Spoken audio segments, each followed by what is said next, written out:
Good morning, good morning. I wasn't sure if children are coming up. I look out and I see all children, so I guess this is working out great. Yeah, that's a picture of me and my sister. That was a few years ago. See, I really was blonde.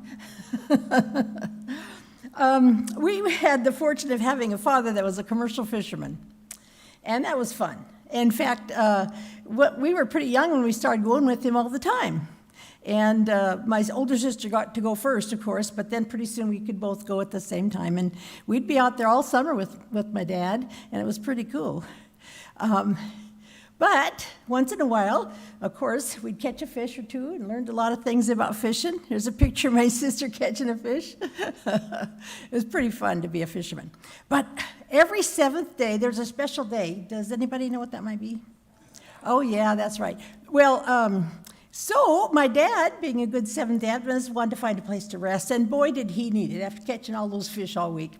So we would find a rock to get behind, or perhaps a little quiet bay to, oops, wrong one, and we'd throw anchor. There we go.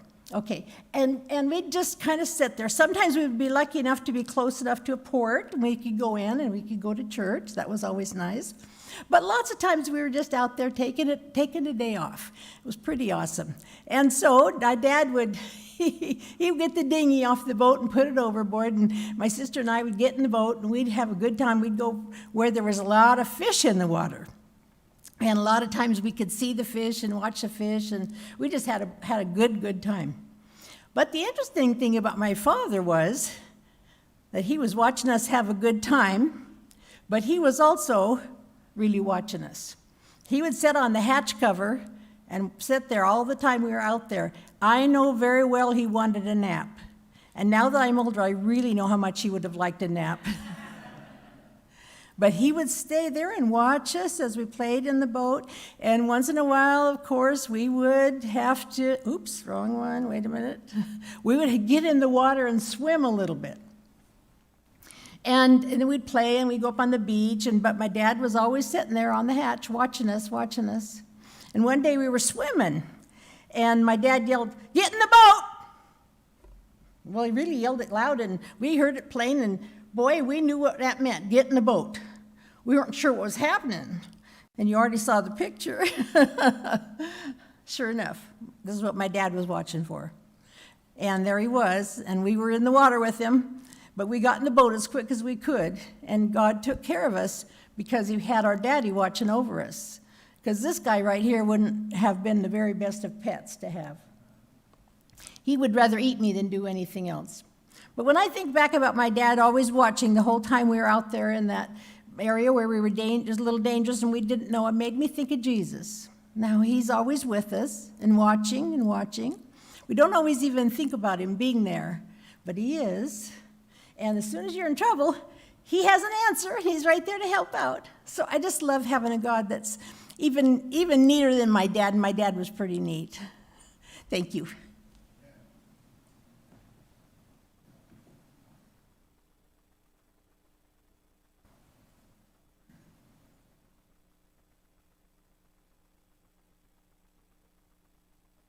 This morning's opening song.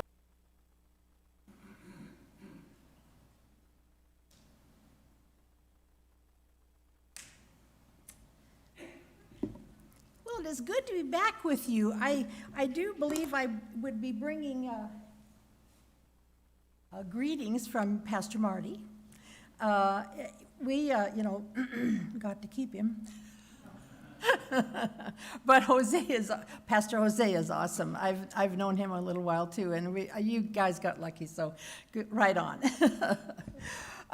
We want to talk this morning about something fun, and we're going to start talking about, first of all, the 4th of July. Well, it's not quite, but is it Monday? Sunday. We have to celebrate on Monday, and it's Sunday, and how'd they do that? That was a pretty big deal. Anybody remember the date? 1776, you bet. Hello, 4th of July, remember, but don't forget the date. Really huge thing happened. 13 little struggling colonies that were attached to the mother country decided that they needed to be separate. And it was a time when they didn't have a lot of money. They certainly didn't have big armies or ways that, there were things from the mother country would have been nice to had, but they wanted to be independent. And probably one of the biggest reasons was for freedom of religion. And so this country was formed on that day when they signed this. The Second Constitutional Congress voted unanimously to separate from England and become a country, or a nation of our own. Pretty cool. No wonder we celebrated 4th of July. I don't care if it is the 5th of July that people are taking the day off. That's not the day they signed it, right? Well, so it was a pretty big deal. It's been 244 years ago. And if anything, I think it's more important than it ever was.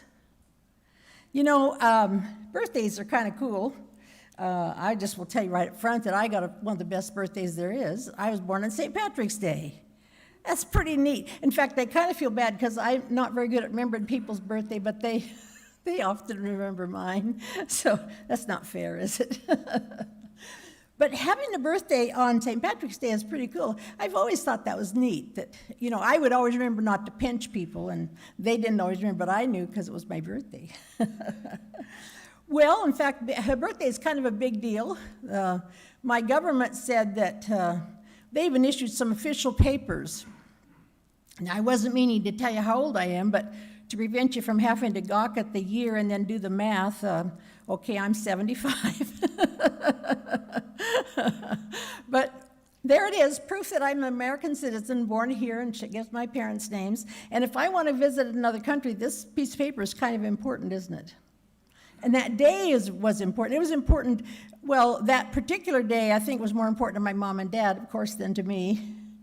But it was a pretty big deal to be born on any day. It was my birthday. And the government thinks that it's proof that I was born in this country on that day, and they can show that I belong here. Now, of course, sometimes, that's still in the winter, and sometimes maybe it's more fun to have a birthday party in the summer when you can go to the beach. And so probably it wouldn't hurt to celebrate my birthday in August. That'd be a little bit nicer weather, and we could maybe go swimming or something. But, you forgot, I'm really proud of being born on March 17th, and I don't think that'd be very nice if you decide to celebrate my birthday on another day. It reminds me of the birthday of the earth. God was really busy for a few days there, wasn't he? It's hard to even imagine. He created from nothing. Now, if we think the independence of our country is a big deal, this is really a big deal. Made fish and sky and air and worked and worked and worked. And on the last day, he decided to make people so they could see what an amazing job he had done and how cool it was. So on the seventh day, he made the Sabbath. And he rested, and he got to celebrate it with these brand new people that were 1 day old. How cool is that? He wasn't done until he made this last day. This day was made as a celebration of creation. Well, I guess so. Anything that big should be celebrated. And God said, I need you to make this day special, because he wasn't done until he made the seventh day. And on that day, he only made one thing, which was a day for communicating with him. Well, so guess what? The earth has a birthday. But I like that it doesn't wait every year to celebrate it. Actually, the earth's birthday is every 7 days. Isn't that cool? It took 7 days to build it, so every seventh day, we'll stop and we'll recognize it. In fact, let's take a look at the verse that Jesus gave us in Genesis 2. And it says that by the seventh day, God had finished the work that he had been doing. On the seventh day, he rested from all his work. Boy, you know this one really well, don't you? Then God blessed the seventh day, and made it holy. Right there in the very first part of the book. He gets done making all that stuff, and boom, there he is giving us this Sabbath. He made it holy because, here's the reason, on it he rested from all the work of creating that he had done. So he made a Sabbath day, And he made sure we knew what it was, and he told us why he did it. Well, time went by and things were going well, and one day people totally forgot. In fact, they'd been slaves for 400 years, as I recall, and things weren't going so well on remembering the Sabbath day. And so one day, God met Moses up on the mountain. You know about this. He gave him some really important words. We call it the 10 Commandments.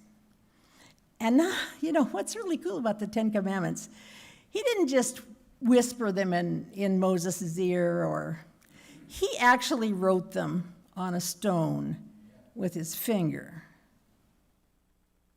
That's pretty cool. The guy that made fish and trees used that same finger to write these words in a rock so that we would know how important they were. Well, let's take a look at it. Maybe some of you may know this one by heart. I know there was a time I used to, and then they kept changing versions, and so it changes just a little bit. But let's look at it. Remember, this is Moses getting this message from God, so this isn't the first time it was introduced. He's reminding Moses it's time, we need to remember the Sabbath day to keep it holy. 6 days shalt thou labor and do all thy work, but the seventh is the Sabbath of the Lord your God. In it you shall do no work, not just you, but you and your son, your daughter, your male servant, your female servant, or your cattle, even your dog's supposed to take a nap, or your stranger who is within your gates. It doesn't take very long to chisel in stone, thou shalt not steal. This actually took a little while to write this one, didn't it? Something tells me God's pretty good at that, though. Okay, so then, you want to go, okay, God, I get it, but, why? Well, he went on and kept writing in stone, and he said, for in. That means because. He's going to tell you why he wants you to do it. And then he went back to that creation story. And he said, 6 days the Lord made the heaven and the earth and the sea and all that in them is, and rested the seventh day. Therefore the Lord blessed the seventh day and hallowed it. So he took these poor slaves that had been freed, and he took them right back to Genesis, didn't he? And reminded them of how important it was and why it was. Well, it turns out that the 10 Commandments are listed in 2 different places, and one of them is in Deuteronomy. And so I thought maybe you'd like to have us take a look at the way it reads in Deuteronomy. It's a little bit different. Observe the Sabbath day by keeping it holy, as the Lord your God commanded you. 6 days you shall labor and do all your work, but the seventh is the Sabbath of the Lord your God. On it you shall not do any work, neither you nor your son, your daughter, or your male servant, or your female. This sounds familiar. Or your donkey, or your ox, or any animals, nor any foreigner residing in any towns, so that your male and female servant may rest as you do. And then we have to ask the question, why? Well, in Deuteronomy, he gives a little bit different why. He said, remember that you were slaves in Egypt, and the Lord your God brought you out of there with a mighty hand and an outstretched arm.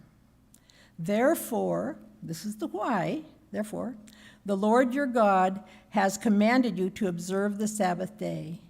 He said he released you from slavery. That's why.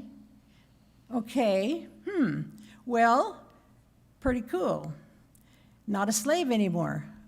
Well, pretty clear from Genesis that God made you, and he's thought that was pretty amazing, and he wanted you to set aside a day to worship and honor him as your creator. He gave you life.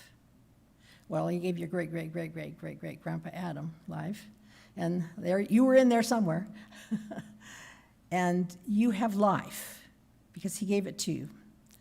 And in Deuteronomy, it says he gave you freedom. He gave you life again. He bought you out of slavery. He gave you a new path. He broke the chains. The New Testament reinforces both of these. In fact, we are probably pretty familiar with the Passover. The Passover was just before they left Egypt. God wanted them to be ready to go, and of course really important because, in the night, if they didn't get the blood put on the post, they would lose their oldest son. And, You know, I was reading recently that not all of the Israelites left. I can't even believe they didn't, but I'm not sure if where I read was right, but it was well more than 50% of them didn't leave. Well, anyway, the Passover meal was really important to the Jewish nation because it saved them from slavery, but it also gave them a new life, didn't it?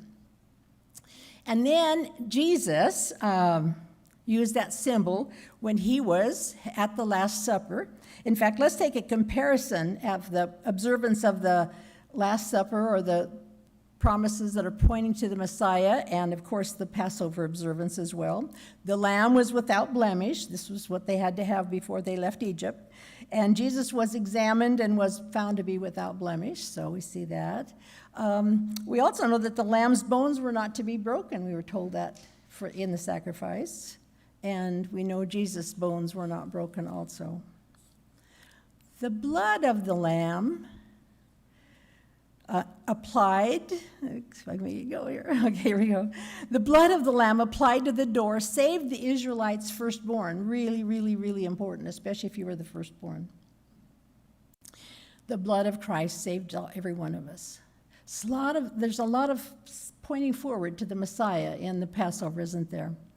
And no work was to be done on the Passover. The Israelites could not save themselves. That's true, isn't it? They'd been there a long time. If they could have saved themselves, they would have been out of there before then. Even if they could have spent all the night in prayer and begging God to save them, the destroying angel would have broken in upon them, and they would have lost their firstborn son if the blood was not on the doorpost. Pretty serious. The blood of Jesus saves us, not our works. Only our faith in what he has already done for us will save us. Pretty important. Well, when Jesus was here, the Passover was a part of the Jewish traditions, and Jesus thought it was fabulous. In fact, let me tell you what he said about it. He said, "And as they were eating, Jesus took the bread and blessed and broke it and gave it to the disciples and said, 'Take, eat, this is my body.'" He's still alive. And he said, and he took the cup and gave thanks and gave it to them. "Drink from it, all of you, for this is my blood of the new covenant." He's getting them ready for a pretty sad day that's just around the corner, isn't he? "But I say to you, I will not drink of the fruit of the vine from now on until the day when I drink with you in my Father's kingdom." He's waiting. That day hasn't come yet, has it? He's been waiting. Jesus linked the rescue of his people from Egypt and the rescue of his people from sin so that all of them would be evidence and a symbol of giving life. Pretty important. Well, let's go back to Deuteronomy 15 for just a second. Remember that when you were slaves in Egypt and the Lord brought you out, we read this, you could share. "Therefore the Lord also commanded you to observe the seventh-day Sabbath." Okay. Pretty important. The Sabbath is therefore a memorial of life, freedom from slavery, and life, of course, to begin with. If the Sabbath is a memorial of life, then, okay, how does the Sabbath keeping improve your relationship with God? Well, big time, let me tell you, because he said, "Stop. Stop." And that isn't our nature, is it? That isn't our nature to stop. He said, "Stop so you can hear me." You're going to be busy, and there are things you got to do, and I'm giving you 6 days to get that stuff done, but you have to stop. Stop so you can see me and see the amazing things that I have created and the beauty all around you that I have made for you. Stop so you can see it. I had a boy one time when he was in his late teens, and, well, you all have had one of those too, haven't you? And he seemed to be fond of motorcycles. And he thought that Sabbath would be a really great day to be riding. And, of course, he's learning stuff, and by the way, he's doing just fine. But I used to wonder how well you can see stuff at 60 miles an hour. nature is. Well, anyway, we won't pick on him anymore. Stop so you can fellowship with other kids of my kids. Hello, here we are today. You know, some of my very closest friends are people that are in my church. And if I didn't go to my church and get to know my people, I probably wouldn't have any friends hardly at all. You know, there's a special bond, isn't there? Cool. Stop so you can see where there's a need for others. And stop and give your body a rest. It's okay to stop. It's okay. I told you a little story about my dad. What was interesting about him was that he is Seventh-day Adventist in a fishing fleet, and there weren't many of them, in fact, very few. And he had a little bunch of fishermen he fished with, and of course, they're always in communication with each other on the Citizens Band radio to make sure that they were staying on top of the fish, because, you know, the fish move, and they want to catch, and so, boy, being a fisherman's a hard job. But Frank, he's the craziest guy. Every Saturday, he'd go find a place to throw anchor. It didn't matter how hot the fishing was. As a matter of fact, it usually took him Sunday, Monday, Tuesday, Wednesday to catch up with the fleet and get back on the hot fishing. And then Friday night, he'd head for the cove. You know, they kind of thought my dad was a little weird. Some of you have heard me tell the story of the shipwreck of my father and mother, and how God miraculously saved them. And one day they discovered that my dad's God was pretty amazing, and he had an opportunity to show that. But he was a witness in an odd way. And what's interesting is those other fishermen that spent those 12 days, 15 days in a row fishing their little hearts out, getting their boat full, when they would take it into the dock and unload the fish, boy, that felt good. They deserved about 3 or 4 days in the tavern. You know what I'm talking about, don't you? Okay. So I'm pretty sure my dad did all right fishing. Put 4 kids through church school, and yeah, proud of my daddy. But, you know, people could say, well, why didn't you take off Wednesday if that's when the fish were done? No, because God said there's a birthday of this earth, and it's not Wednesday. I have a special day. Perhaps you've heard the saying, working as hard as a beaver. Maybe you've seen this on the internet. I thought it was pretty cool. There's a guy named Larry Cole from Oregon who found a beaver pond out in the middle of nowhere, and apparently he drove by it all the time, and he was a Seventh-day Adventist, and he happened to notice that the beavers were working hard as a beaver, sure enough, except on Saturday. And there was no beavers to be seen. I think they were taking a nap. Anyway, he thought it was pretty funny, and over a period of years, he kept a track of them, and sure enough, every seventh day, I don't think this proves anything, but I just thought it was a great story, and it's a true story. Larry Cole is his name. You can look it up on the internet. Unfortunately, most of our religious fellows, brethren, have decided that it didn't matter what day, and they picked a different day. And an awful lot of them have forgotten. Didn't really matter. Really? I thought these verses we read were kind of clear. The commandment said to remember, and, I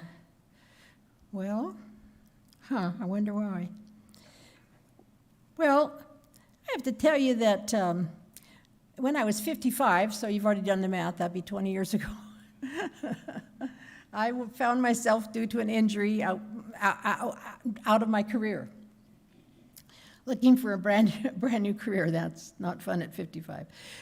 Anyway, I enjoyed sales, and so we had a local manufactured home down there in Woodland, big lot there, and I thought, well, that'd be kind of fun to sell manufactured homes. I like houses and how they work, and that'd be kind of a cool job. So I went down and interviewed, and they were pretty interested, and So the next thing you know, I'm invited back, and this time there's a couple of other guys there. I was interested in a sales position, but they're starting talking about a management position that they had open that I didn't know anything about. And I realized, oh, they're thinking about management, and I thought, well, I think that'd be kind of cool. Yeah, I think I'd like that. So next thing you know, I'm in front of 6 people. And they're talking to me, and I guess that went okay, because pretty soon I'm invited down to Portland to meet with their attorneys and this bunch of guys I've been talking to. And they were ready to make an offer for me. Well, it was actually quite a astounding offer. You know, it has what we call 6 figures in it. I guess 20 years ago that was more important than it is today, but anyway, 20 years ago was a lot. And so wow, that would be nice. And so I just, the Sabbath hadn't come up because it didn't appear that it would need to be. And besides, if you're the manager, you surely wouldn't, you know. So, but just before I got ready to sign on anything, I said, I just wanted to make sure that there won't be any problem with having Saturdays off.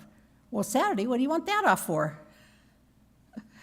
Well, that's the Sabbath, and I observe the Sabbath, and that's not a day I can be available to help with what's going on. Oh, well, I don't know. Don't worry. I have news for you. And one of the guys in there happened to be apparently their most religious guy. He said, I keep Sunday. And I don't like to work on Sunday either. And he said, I have to tell you, I've been working with this company for like 15 years, and I bet I know no more than 2 times a year do I have to work on Sunday. Well, that wasn't the answer I was looking for, was it? And so I said, this is a great opportunity, and I'm positive you'll find the right person for this job, but it's not me. And then I got home, and the next day the phone rang, and it was this most religious guy. And he said they wanted me to just talk to you a little bit about that. I thought it was pretty much an open shut case, personally. And anyway, they said, and he started telling me about his faith and how much important it was and to be in church on Sunday and so forth. And I just said, if he just hadn't written it in stone.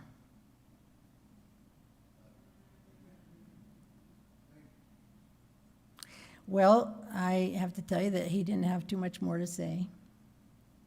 And that was the end of it. If it's such a big deal, and God's asking me to stand for something that's so important, how do I know I have the right 7th day? That would be, I wasn't there at creation, and I doubt if there was a calendar, and there certainly wasn't a Google. So how do I know if it was the right day? So which day is the 7th day? How do we know for sure? Today, okay? Well, it's really cool. Actually, there's a pretty cool answer. And then, of course, it's found back here when Moses was crossing the Red Sea. And, of course, by then they're writing stuff down. And we know about how amazing it was that God delivered them across the Red Sea and took them into the Promised Land. Even before he went up on the mountain and got the 10 Commandments, he said, okay, we got a Sabbath to keep. And furthermore, I'm going to teach you how to do it myself personally. This is going to be really cool. So I'm going to give you bread. There's no gardens here, and you came in, you couldn't bring a lot of, so I'm going to feed you. And every morning you're going to be able to go out and pick up this manna. You'll love it for the first 30 years. I don't know. I'm sure they loved it all for 40 years. Anyway, you're going to, shame on me. You're going to love it. And don't get extra. Of course, at first everybody was so greedy they grabbed a lot of extra, and it just spoiled. It didn't keep. But on Friday, he said, okay, now you need to pick for 2 days because tomorrow's a Sabbath, and I'm not going to be working that day, and I'm not going to be making manna that day, so you better take 2. Well, how cool is that? I'm sure some of them didn't quite get the message and starved one day because they didn't realize that they should get two. For 40 years, for 40 years while they were wandering in the wilderness until they got in the promised land where they could grow food, God provided food. And every single seventh day, it was a very clear visual that this is my Sabbath, and this is the day that you don't pick up bread, as you got twice as much on Friday. That's pretty amazing. Pretty amazing. And then those Israelites, those Jewish people, their blood is still in people today. There has never been since that day somebody didn't know which was a seventh-day Sabbath. The seventh-day Sabbath that we're observing this very day is the seventh day of creation. You can take that to the bank. This is the right day. You don't have to try and figure out when it is, and you sure don't want to make up your own day. That wouldn't be a good idea. So the Israelites have since then been keeping the Sabbath every seventh day all through the centuries. Sabbath day's rest. I love it. Sometimes the Sabbath is one of our busiest days, isn't it? But, it seems like if you look a little bit, there's time for a nap in there somewhere. But there is a chance to stop going to the store, stop going to the baseball game, stop, all the things that you do all week, especially stop that work. That office you have to go to. Boy, that feels good. Set it aside. It's not going anywhere. It'll be there on Sunday. But God said, your brain needs to stop. He even taught the beavers how to do that, didn't he? Well, pretty important. He wrote it with his finger in stone because it's that important. Our birthday is a pretty cool deal. You'll all be writing to me on March 17th. I'll bet you'll think of me. But it's a birthday of God, the seventh day, every week. It's a celebration of life. Life in the first place and life in the second place. It's a reminder of who's really in charge of your life. Just for the record, it ain't you. Rest is not simply believing the gospel of Jesus, it's turning everything over to him. Rest is actually an action word. Did you know that? Thank you, God. I give it to you. Trusting that he will handle it for you. And you can almost hear him saying, thank you, girl, I got your back. We're good. I'll take care of stuff. And come Sunday, I'll put you back to work. Don't worry. It'll be waiting for you. Okay, how serious is this keeping of the Sabbath holy? Well, Revelation 14. Then I saw another angel flying in the midst of heaven, having the everlasting gospel to preach to those who dwell on the earth, to every nation and tribe and tongue and people. That's everybody. Saying with a loud voice, fear God and give him glory, for the hour of his judgment has come. The hour of his judgment has come? Really? Is there any signs around that you've seen in the last, let's just say year, that makes you think that might be a lot closer than maybe the year before? Absolutely is right. I went to, I think I got a slide here. Okay, well, and worship him who made the heaven and the earth and the sea and the springs of water. Worship him as what? Creator. The guy that made everything. Time to get back to that. So what's the most important part of this message? If you're listening to this message and had to pass it on to others, what would you want to be sure that they knew? Worship him. It's really, really important. It was always important. But if you're living today, I can't promise that he won't come this year or tomorrow. I used to think I'd probably be dead and gone, but I'm starting to think I won't be. I'm seeing stuff that I didn't think I'd ever see. I went up to a Ross, the Dress for Less company, and it was last fall, and it was in Gateway. You know where that's at. You just go across the freeway, a long ways from downtown. There was plywood over every ounce of it except a teeny little opening that you could get through a door, and there was a big sign that said, "We are open." Why'd they have all that plywood on their store out in Gateway? Because they saw what was happening downtown in Portland, and that's our very closest city, big city. Something's wrong with this world. And God's not going to make us stay here a lot longer, I don't think. There it is. Okay, one more look at that. In the beginning, God created the heaven and the earth. It's a birthday. God thinks it's important. He wants you to remember him. He wants you to stop, and he asks you. 3 angels said it, plain and clear. The 10 Commandments and the law and the faith of Jesus. Then here is the patience of the saints. Here are those who keep the commandments of God and have the faith of Jesus. That's really clear. He loves you.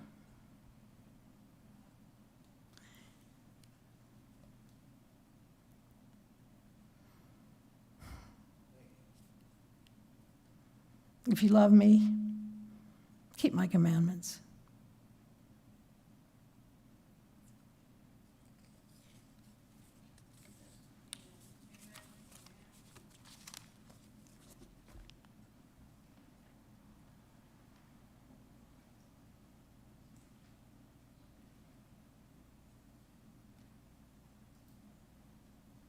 Please stand with me for the closing song today.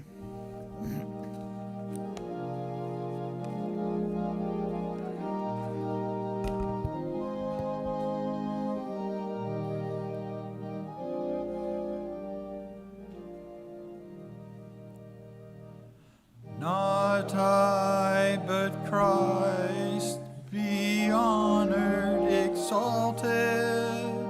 Not I, but Christ, be seen and be heard. Not I, but Christ, in every look and action.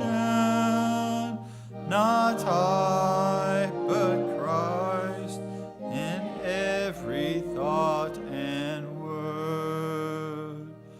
Not I, but Christ, to gently soothe the sorrow. Not I, but Christ, to wipe the failing tear. Not I, but Christ, to lift the weary burden. Not I, but Christ, to hush away all fear. Christ, only Christ, not idle words are falling. Christ, only Christ, no needless bustling sound. Christ, only Christ, no self-important bearing. Christ, only Christ, no trace of I be found. Not I, but Christ, my ever need supplying.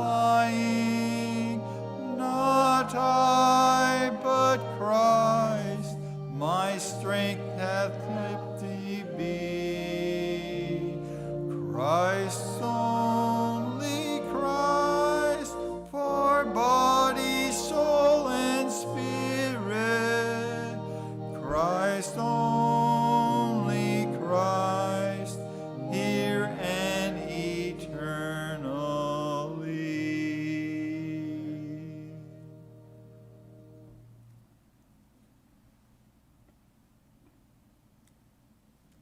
Shall we bow our heads? Father in heaven, we want to thank you so much for giving us the Sabbath, telling us to stop and come here and worship. And thank you for being here with us, Lord. And I just pray that the words that we shared today from your word, that they're meaningful and you'll remind us how important they are to you, Lord. Help us to serve you in every way possible and be willing to let you save us. In Jesus' name, amen.